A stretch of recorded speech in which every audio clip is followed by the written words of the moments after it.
Hello students, welcome back to your physics concept class.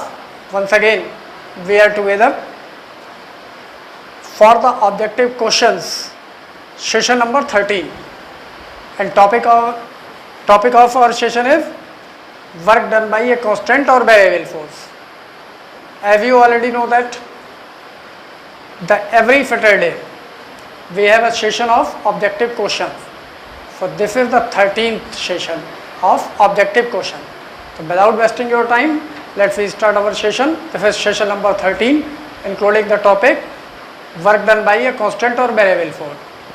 So for the first question of the, see on the screen.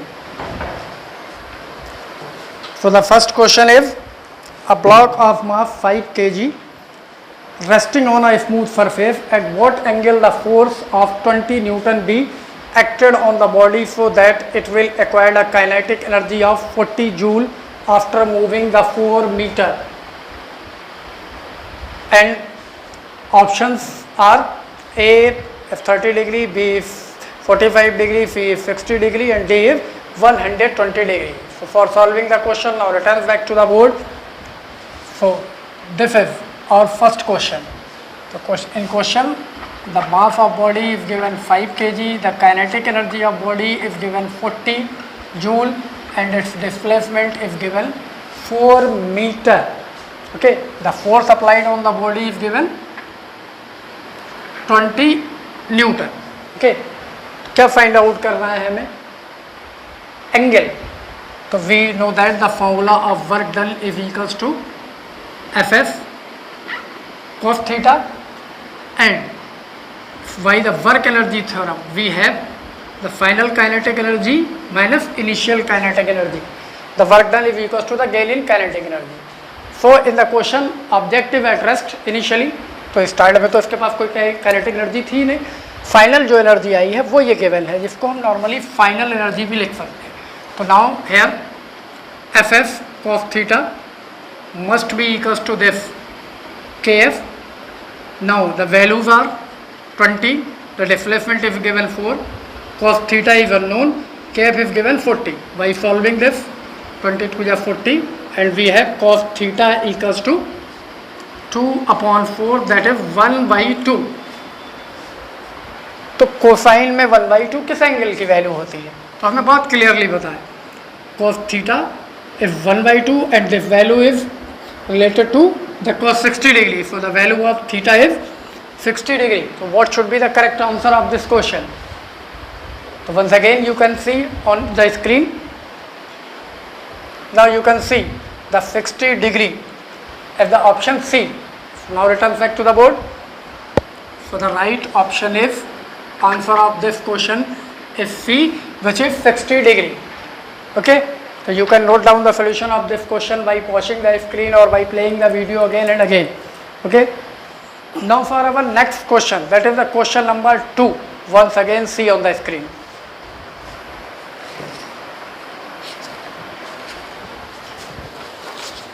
So you can see the second question, a force on a 30 gram of particle. 30 gram of particle in such a way that the position of the particle as a function of time is given by x equals to 3t minus 4t square plus t cube. 3t minus 4t square plus t cube. This is the position where x is in meter and t is in second. The work done during the first 4 seconds is, the work done during the first 4 seconds, and the time is given 4 seconds. Okay. When the particle having the mass 30 ग्राम. तो क्या calculate करना है आपको question के according? 4 second में work done. Option are A 5.28 joule, B 450 milli joule, C 490 milli joule, and D 530 milli joule. So for solving the question, now return back to the board. These are the quantities given in the question number 2. The force is the function of this, the time is given 4 seconds, the mass of particle is given 30 ग्राम. तो सबसे पहले आपको first 4 second में work done calculate करना है. Once again यहाँ theorem ही apply करेंगे, लेकिन उससे पहले मास आपको ऑलरेडी गिवन है तो इसको कन्वर्ट करते हैं. This is 30 into 10 to the power minus 3. Now it can be written as 3 into 10 to the power minus 2 in kg. सबसे पहले तो हम SI सिस्टम कन्वर्ट करते हैं. T और B गिवन है. So we know that the differentiation of displacement x with respect to time gives the velocity. So its differentiation is 3 minus 4 into 2 8t plus 3t square. So at t equals to 0, initially अगर हम बात करें जब t की value 0 थी तो v is equals to 3.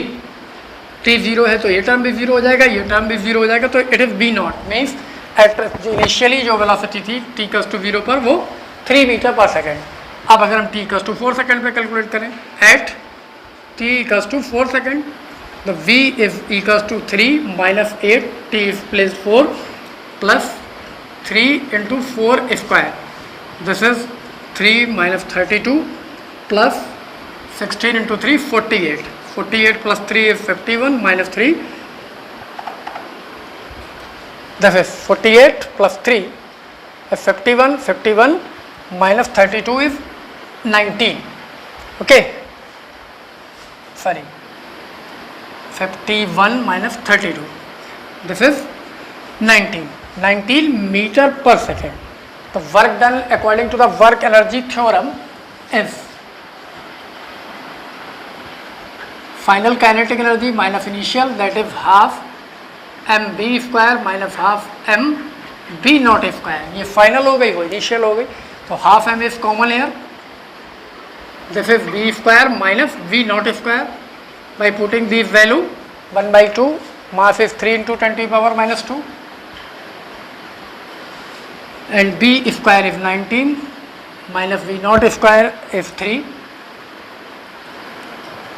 So this is, it can be written as 1.5 into 10 to the power minus 2. Square of 19 is 361, it is 9.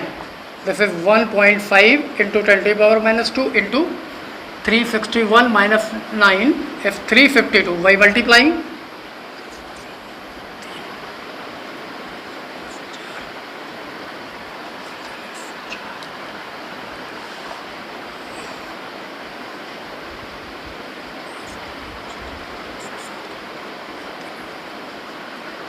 into 10 to the power minus 2.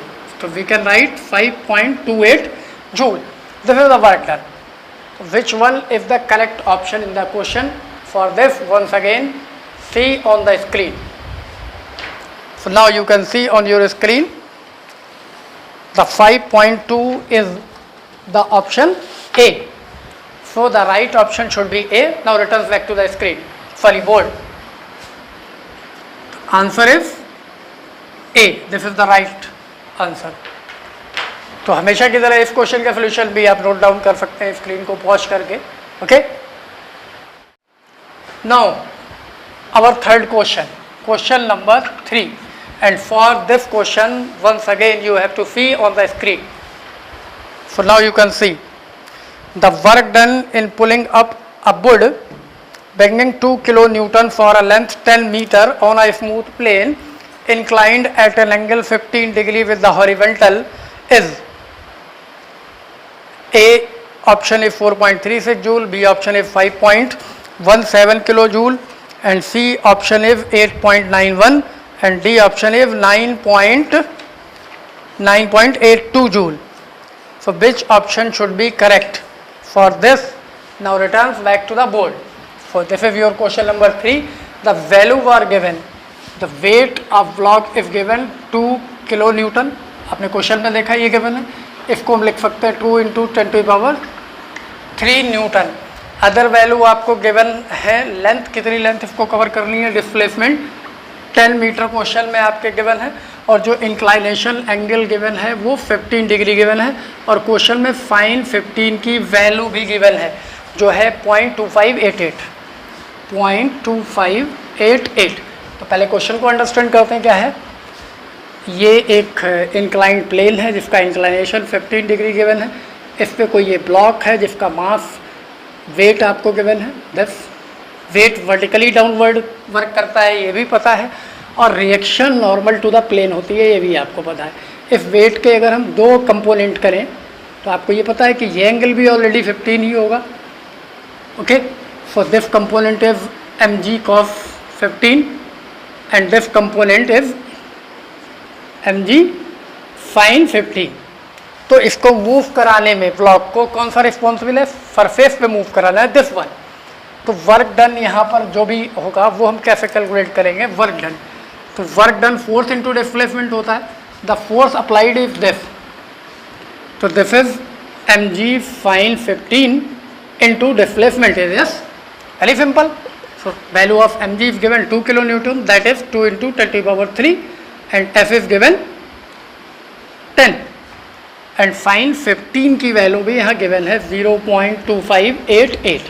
Okay, तो ये तो आपने मल्टीप्लाई कर लिया है. This is 2 into 10 to the power 4 हो जाएगा. इसको 2 से मल्टीप्लाई कर लेते हैं.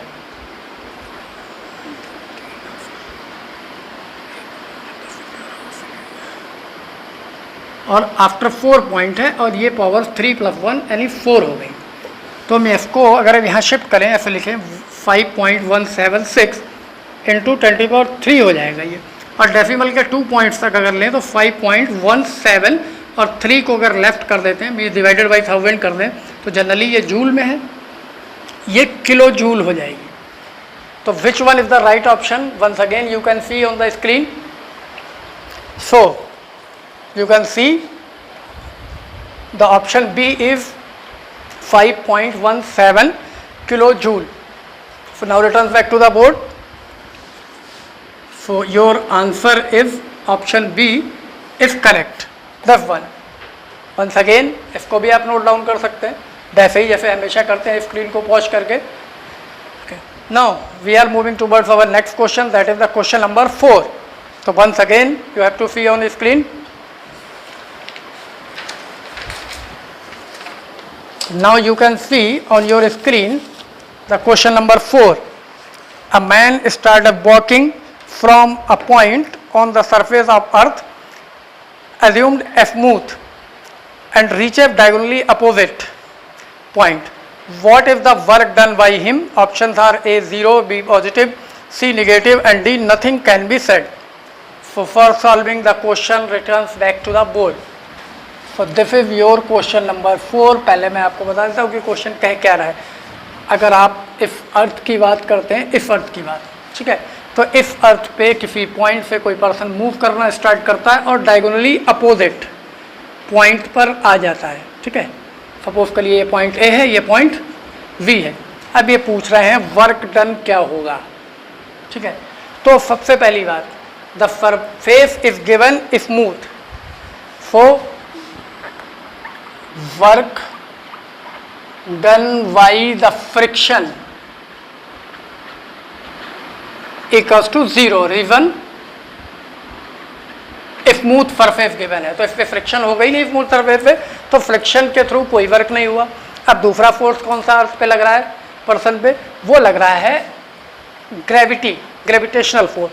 तो जब ये डायगोनली अपोजिट मूव करेगा, तो जब ये यहाँ है, यहाँ से यहाँ तक आएगा, तो ये ग्रेविटी किधर लगेगी? Gravitational force toward the centre of earth लगती है.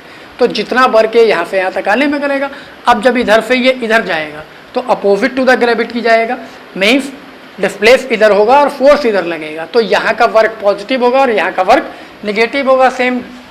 तो यहाँ भी नेटवर्क 0 हो गया. तो work done by the gravity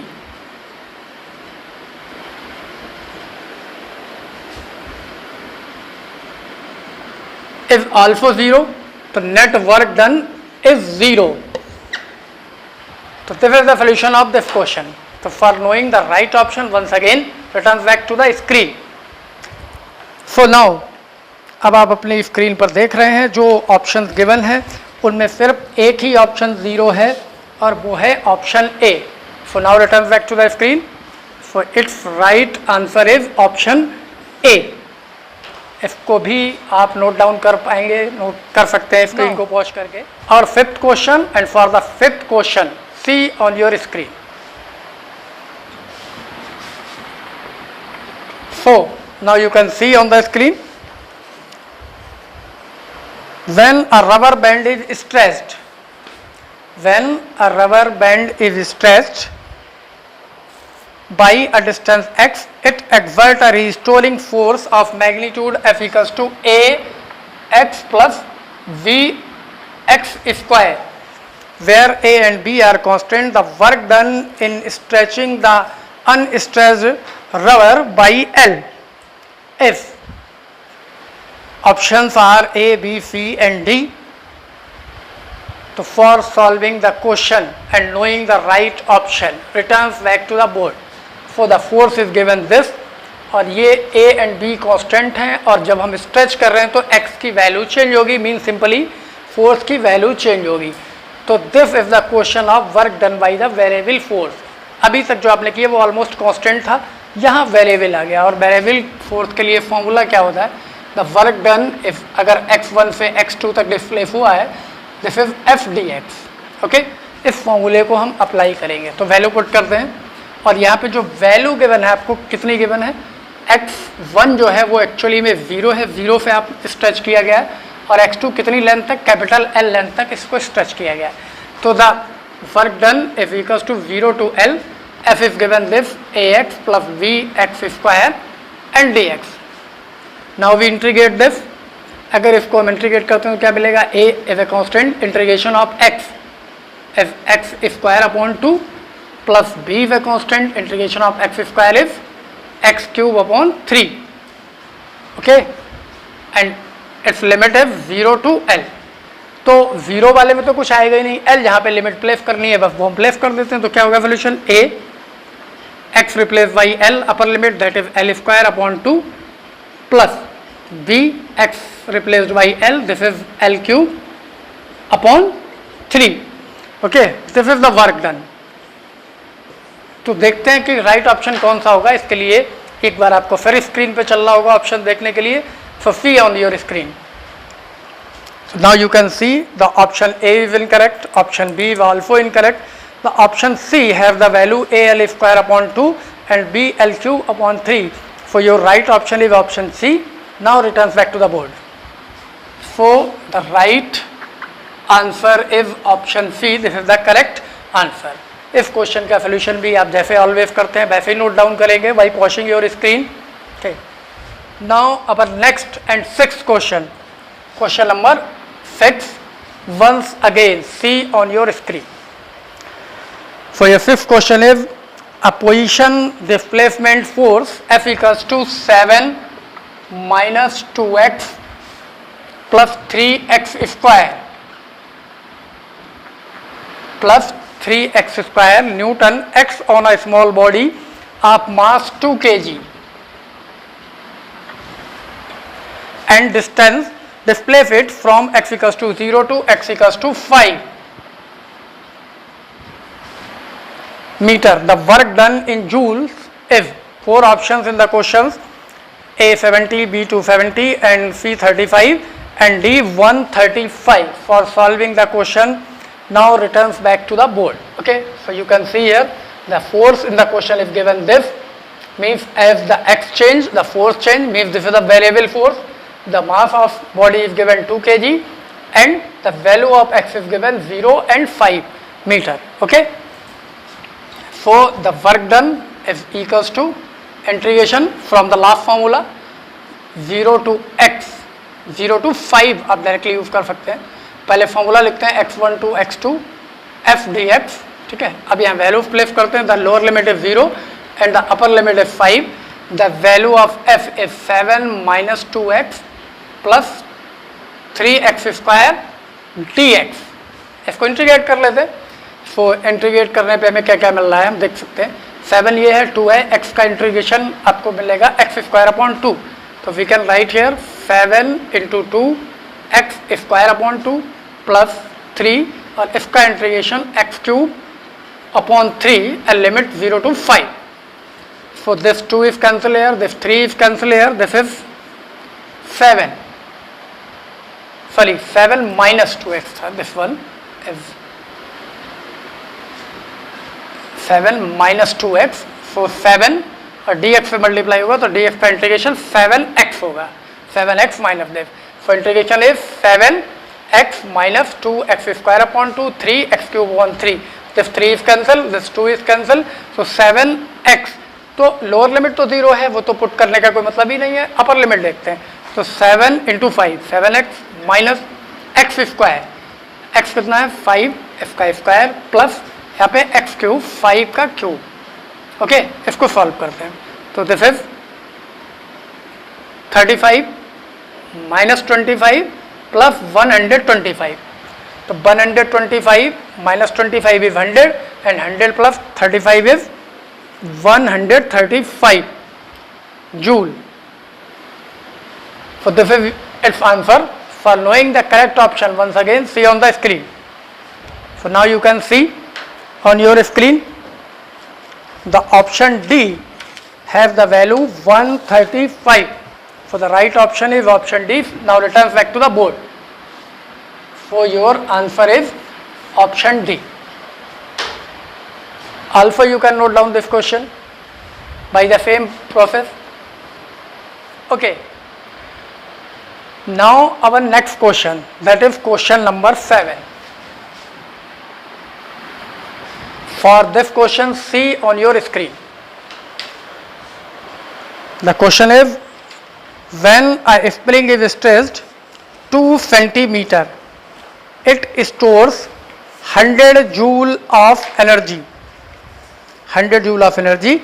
If it is stretched further 2 centimeter, the stored energy increased by A option is 100 joule, B option is 200 joule, C option is 300 joule and D option is 400 joule.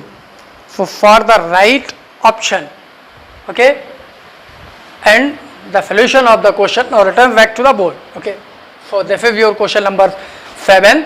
तो आपका initial value x1 जो given है 2 centimetre given है, x2 वो है 4 centimetre कह रहा है, फर्दर 2 सेंटीमीटर इंक्रीज स्ट्रेच कर दिया तो 2 + 2 4 हो गया। और एक रिलेशन और है, अगर हम इसको x1 को x अपोज करें तो ये x2 2x है, जनरली इसका डबल है।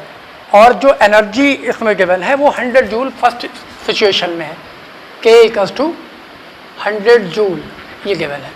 तो फॉर स्प्रिंग जो एनर्जी का फॉर्मूला होता है वो होता है के, तो यहाँ नहीं लिखेंगे, यू लिखेंगे क्योंकि क्यू यहाँ फोर्थ कांस्टेंट होगा, तो यहाँ भी यू लिख लेते हैं एनर्जी, ठीक है। तो energy of a spring is half kx²। This is the formula of energy stored in a stressed spring where K is the force constant of a spring, ठीक है। अब इसको देखते हैं, ये वैल्यू गिवन है आपको हाफ kx² = 100 जूल गिवन है, ठीक है। अब आप अगर थ्योरम यूटिलाइज करें तो थ्योरम होती है final kinetic energy minus initial kinetic energy, the gain in kinetic energy is equals to work done. So we can write here 1/2 k, final के लिए क्या होगा 2x वैल्यू है डिस्प्लेसमेंट, एक्स माइनस इनिशियल कितना था x का square. So you can write here 1/2 k, 2x² means 4x² minus x², that is 3x². So we can write here 3/2 k x² and it can be written as 3 × 1/2 k x², and we have the value of 1/2 k x²। ये value हमें पहले से पता है कितनी है 100 joule. So work done is 3 × ½ k x² is equals to 100 joule. So the answer is 300 joule. तो क्या हमारे चारों ऑप्शन में से ऐसा कोई ऑप्शन है, ये जानने के लिए एक बार फिर से स्क्रीन पे चलते हैं। ओके, तो नाउ आप अपनी स्क्रीन पर देख पा रहे हैं कि जो ऑप्शन सी है उसमें जो वैल्यू है वो 300 जूल गिवन है, मीन्स द ऑप्शन सी जो है वो करेक्ट ऑप्शन होगा। Now return back to the board. So your answer is C, this is the right option. तो इस क्वेश्चन को भी आप ऐसे ही नोट डाउन कर सकते हैं जैसे हमेशा मैं बताते रहता हूँ और हमेशा आप करते हैं। तो आई डोंट नो आप करते भी हैं क्या नहीं करते हैं, बट मैं बताता रहता हूँ। Okay, now our next, that is the question number 8। For this question once again see on the screen, the work done on a particle of mass m by a force देखिए क्या लिखा हुआ है, k in bracket x upon x square plus Y square whole power 3/2 I cap plus y upon x square plus Y square whole power 3/2 J cap, k being a constant of appropriate dimensions when the particle is taken from the point A0 to the point 0A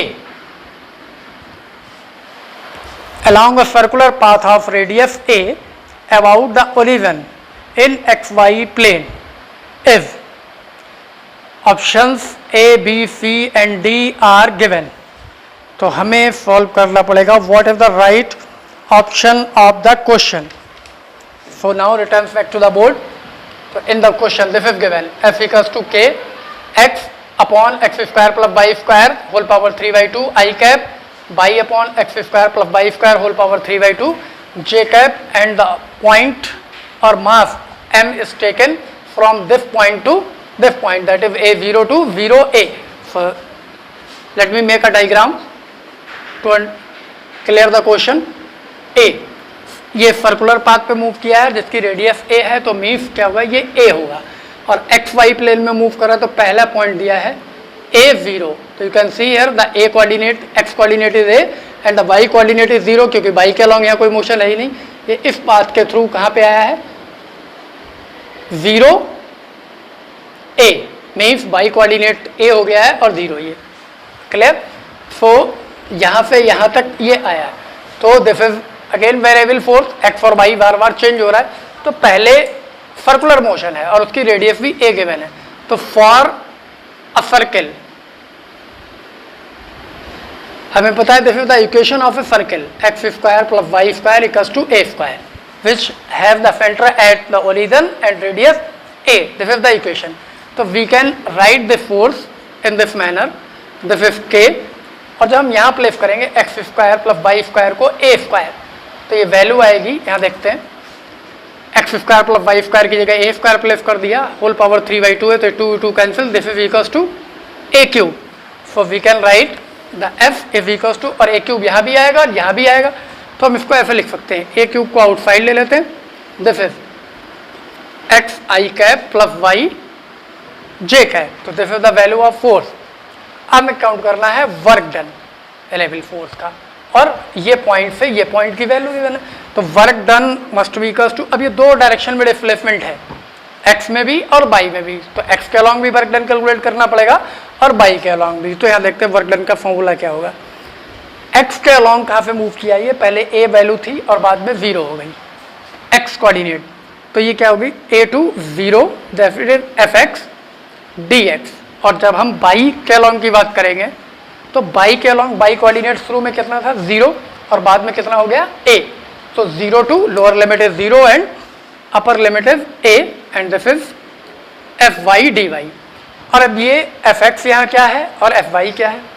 जब हम x के along वाला force calculate करेंगे तो k upon a cube x I cap, तो x I cap मतलब x के along सिर्फ ये है, बाई तो है ही नहीं, तो x के अलॉन्ग बाई 0 होगा और बाई के अलॉन्ग x 0 होगा. तो एफ एक्स की वैल्यू कितनी होगी, k upon a cube x only.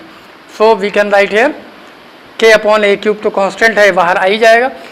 F x की जगह पे यहाँ पर जो आएगा a0 x dx plus again k upon a cube y dy and limit is 0 to a. इसी को हमें सॉल्व करना है, सॉल्व करते हैं, देखते हैं. सॉल्व किया तो हमें मिला w equals to k upon a cube, ये तो टोटल पे कॉमन है, इंटीग्रेशन इसका होना है x dx. तो मीन्स फर्स्ट इंटीग्रेशन में होगा एक्स स्क्वायर अपॉन 2 और इसकी लिमिट होगी a to 0.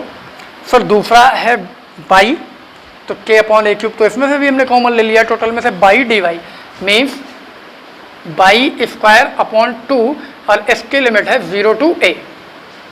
अब यहाँ चेक करते हैं k upon a cube, upper limit is 0 means x की जगह जब 0 रखेंगे तो होल टर्म 0 हो जाएगा फॉर्मूले के अकॉर्डिंग, माइनस लोअर लिमिट, तो जब लोअर लिमिट रखेंगे तो माइनस तो है ही है और x को a से रिप्लेस करेंगे तो a square upon 2 plus here 0 to a limit है, तो यहाँ अपर लिमिट क्या है a, तो by is replaced by upper limit, this is a square upon 2 और जीरो वाला टर्म तो जीरो ही होगा, तो this is minus a square upon 2 and this is plus a square upon 2, this is cancel out, the whole value inside the bracket is 0 and 0 is multiplied by k upon a cube, this is 0, so work done is 0 here. So what should be the correct option in the question? For knowing this, once again see on the screen. So now you can see on your screen the option D has the value 0. So for writing the right option, return back to the board. So answer of this question is option D is correct. Once again you can note down. Now our next question, that is question number 9. Question 9, and for the question once again see on your screen. So your question number 9, if W1, W2 and W3 represent the work done in moving a particle from A to V along the three different paths 1, 2 and 3 respectively as shown in the gravitational field of a point mass m, find the correct relation between W1, W2 and W3. Relations options are A, B, C and D. In the option A, W1 is greater than W2 is greater than W3. Option B is W1 equals to W2 equals to W3. Option C is W1 is less than W2 and less than W3, and option D is W2 is greater than W1 and W1 is greater than W3. So you can see in the figure associated with the question, 3 paths are given, 3 path given है 1, 2 and 3, और तीनों path में हम देख पा रहे हैं कि the shortest distance between the point A to B second path में है, ठीक है, डिस्प्लेसमेंट सिर्फ सेकेंड पाथ में है और अंडर द ग्रेविटी ये वर्क डन हो रहा है, ठीक है। तो ग्रेविटी कौन सा फोर्स होता है? कंजर्वेटिव होता है, ठीक है। तो now return back to the board for understanding the question.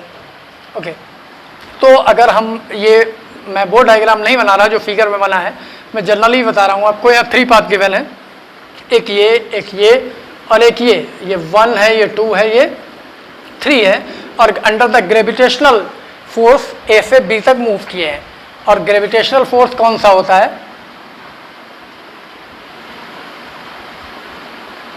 Gravitational force is conservative in nature, conservative in nature. और कंजर्वेटिव की डेफिनेशन के अकॉर्डिंग क्या होता है? If the work done by the force does not depend upon the path followed by the object then it is said to be conservative. और gravitational conservative होता है और इसका वर्क डन पाथ पे डिपेंड नहीं करता है, कंडीशन ये पोजीशन पे डिपेंड करता है। तो ये ए से बी तक गया है, किसी भी पाथ से गया, नो मैटर, वर्क उतना ही करना पड़ेगा। तो अगर हम तीनों पाथ पे वर्क W1, W2, W3 लेते हैं तो here W1 must be equals to W2 and W3, so the all works are equal, चाहे किसी भी पाथ के थ्रू गया हो। तो for knowing the right option once again see on your screen. So now you can see on your screen the right option is, your right option is B option, W1, W2, W3. Now return back to the board.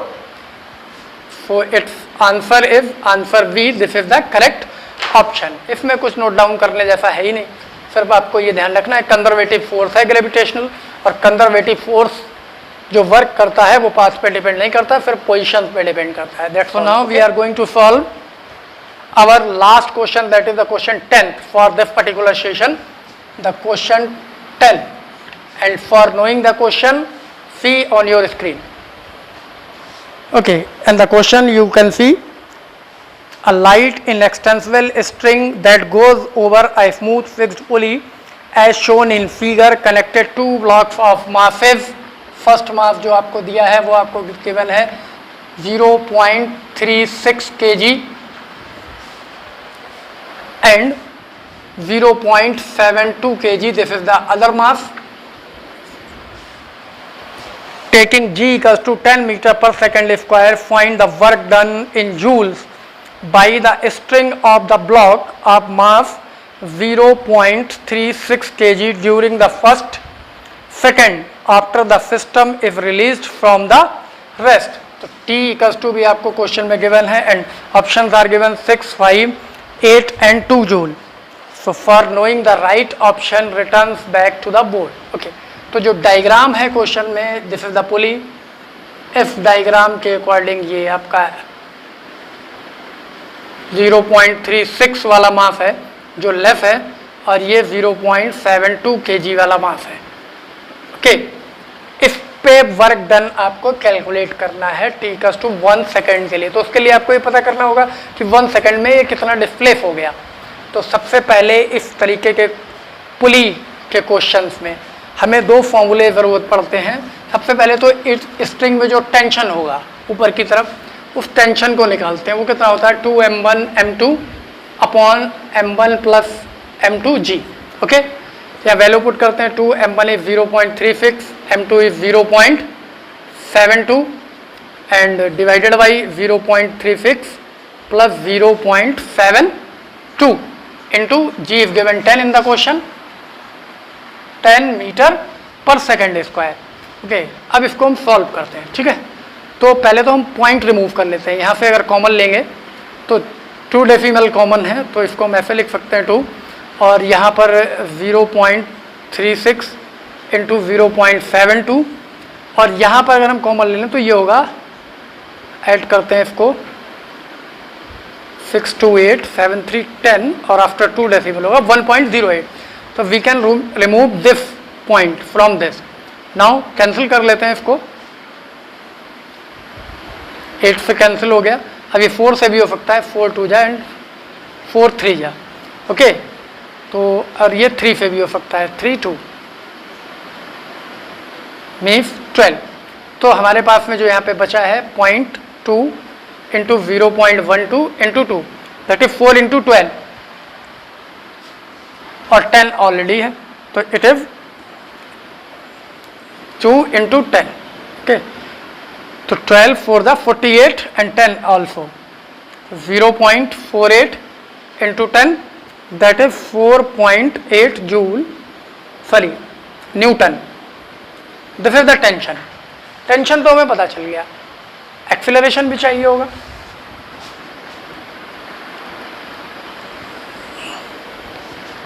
A equals to m2 minus m1 plus m2g. इसमें confuse नहीं होना है कि या हमने m1 m2 लिया था, m1 plus m2 लेना है, m1 m2 जो ग्रेटर है उसमें से स्मॉलर को सब्सट्रैक्ट करना है. तो m2 इज 0.76 माइनस 0.72. अब 0.36 divided by 0.72 plus 0.36 and g is 10. This is, इसमें से सब्सट्रैक्ट करेंगे 36 2 या 72. This is 0.36 divided by 1.08 into 10. Now decimal is removed here and